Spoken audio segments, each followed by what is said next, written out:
United times, सच के सिवा कुछ नहीं, हर पल आपके साथ। सेना को अलर्ट पर रहने के निर्देश। जानिए पहलगाम आतंकी हमले में अब तक क्या हुआ।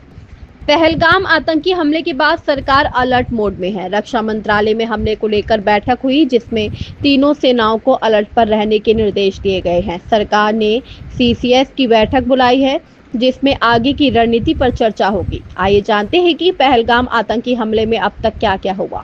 जम्मू कश्मीर के पहलगाम में हुए आतंकी हमले से देश में गुस्सा और शोक है। सरकार भी इसे लेकर हाई अलर्ट है और पीएम मोदी अपना सऊदी अरब का दौरा बीच में छोड़कर बुधवार सुबह ही भारत वापस लौट आए।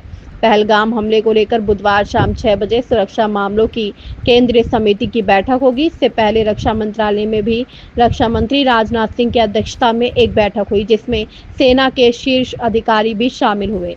तीनों सेनाओं के अलर्ट पर रहने का निर्देश दिया गया है। जानिए पहलगाम हमले में अब तक क्या क्या हुआ।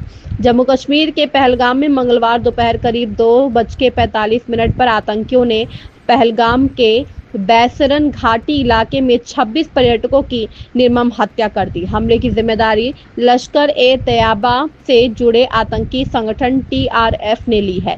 यह जम्मू कश्मीर में पर्यटकों पर हुआ बीते 25 साल का सबसे बड़ा हमला है। इससे पहले साल 2000 में अमरनाथ बेस कैंप पर हुए हमले में 30 से ज्यादा लोग मारे गए थे। केंद्रीय गृह मंत्री अमित शाह हमला होने के बाद मंगलवार रात में ही जम्मू कश्मीर रवाना हो गए। अमित शाह ने श्रीनगर में उपराज्यपाल मनोज सिन्हा और शीर्ष अधिकारियों के साथ बैठक की। बुधवार सुबह गृह मंत्री पहलगाम पहुंचे, जहां उन्होंने पहलगाम हमले में मारे गए लोगों को श्रद्धांजलि अर्पित की और इस दौरान पीड़ित परिजनों से भी मिले। पहलगाम आतंकी हमले के बाद प्रधानमंत्री नरेंद्र मोदी अपना सऊदी अरब का अहम दौरा बीच में ही छोड़कर भारत वापस लौट आए हैं। पीएम मोदी बुधवार सुबह नई दिल्ली पहुंचे और नई दिल्ली पहुंचते ही एयरपोर्ट पर ही उन्होंने शीर्ष अधिकारियों के साथ बैठक की। इस बैठक में राष्ट्रीय सुरक्षा सलाहकार अजीत डोभाल और विदेश मंत्री एस जयशंकर भी मौजूद रहे और बैठक में पीएम मोदी ने स्थिति की जानकारी ली। यूनाइटेड टाइम्स, सच के सिवा कुछ नहीं, हर पल आपके साथ।